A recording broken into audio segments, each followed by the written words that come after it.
Let's do this as we begin. Have you ever, maybe it's happened to you, or maybe you know some Christian that it's happened to, where we're sort of looked down on as kind of ignorant, fundamentalist, redneck.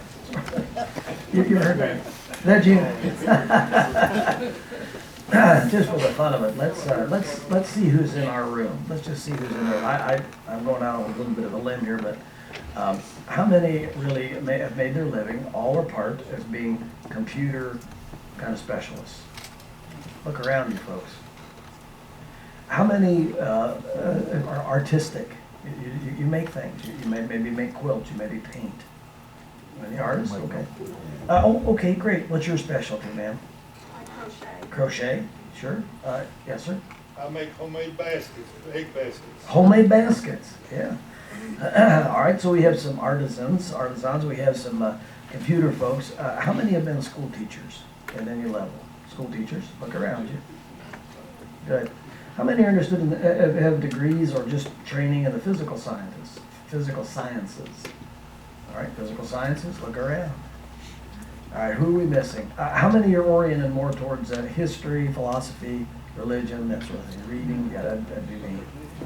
All right, who'd we leave out? Who'd we leave out? Mathematicians. Say it again. Thank you, math people. And you know who you are.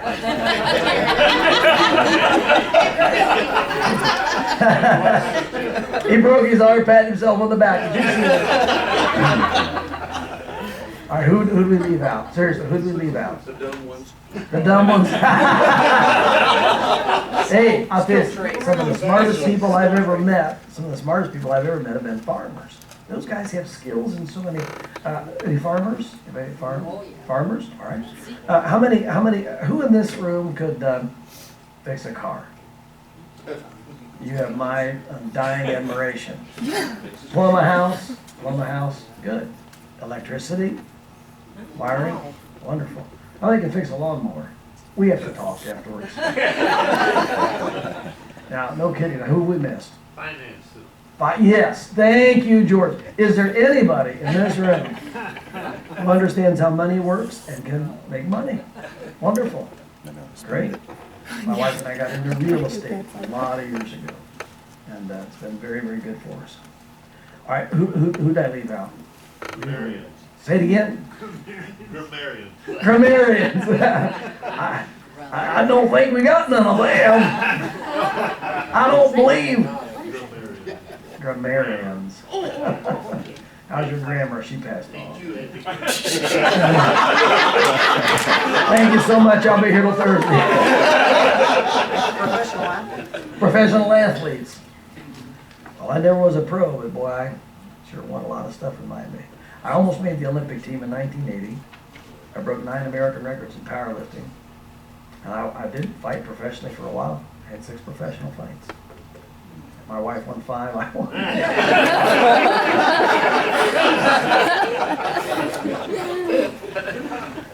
All right, did that leave anybody out? The skill set, yes, sir. I made a career out of the Military, military. thank you, and God bless you, and thank you for your service.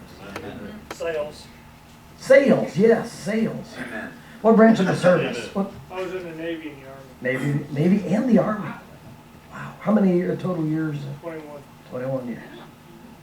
Wow. All right, did I leave anybody out? Listen, don't you let anybody tell you that because we believe this blessed book, that somehow we don't have our place at the table to speak.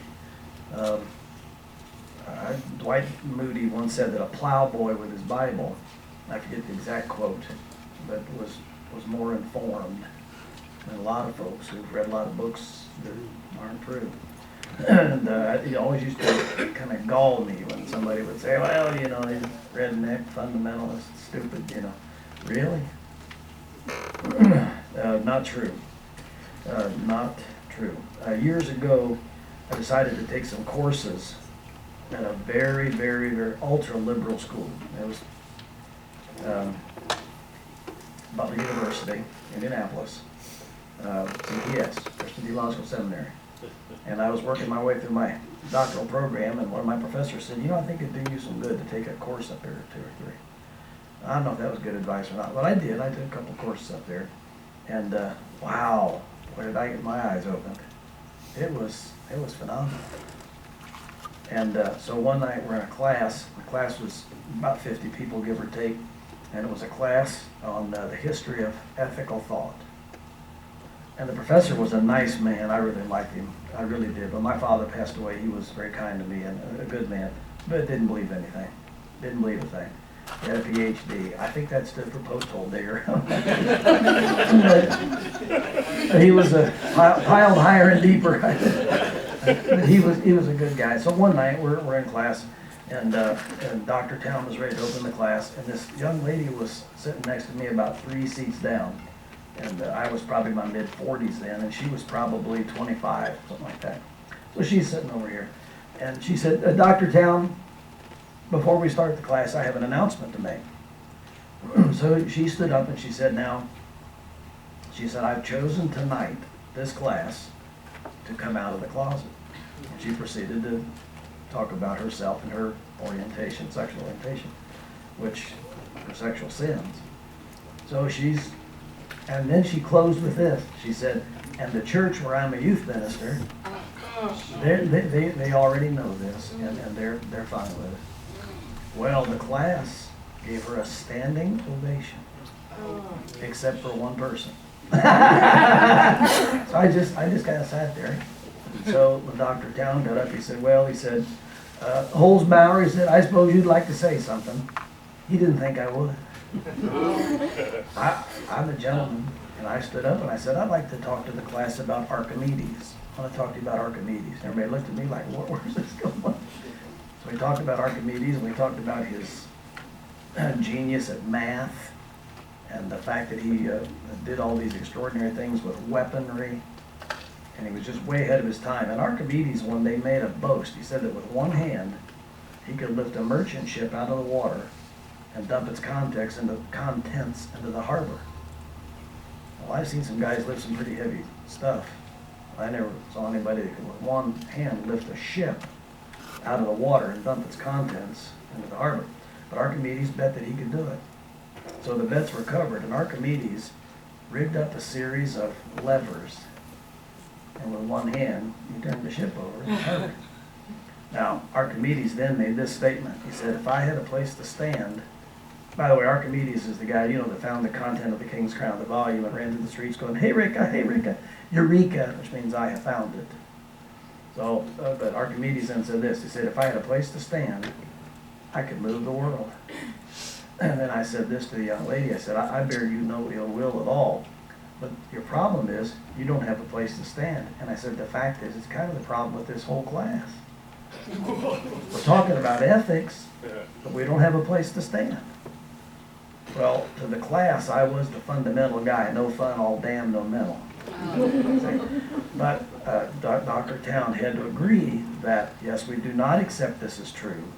And so a lot of what we believe about ethics is speculation. So in this class and in this school, and really in Christianity, we have a place to stand.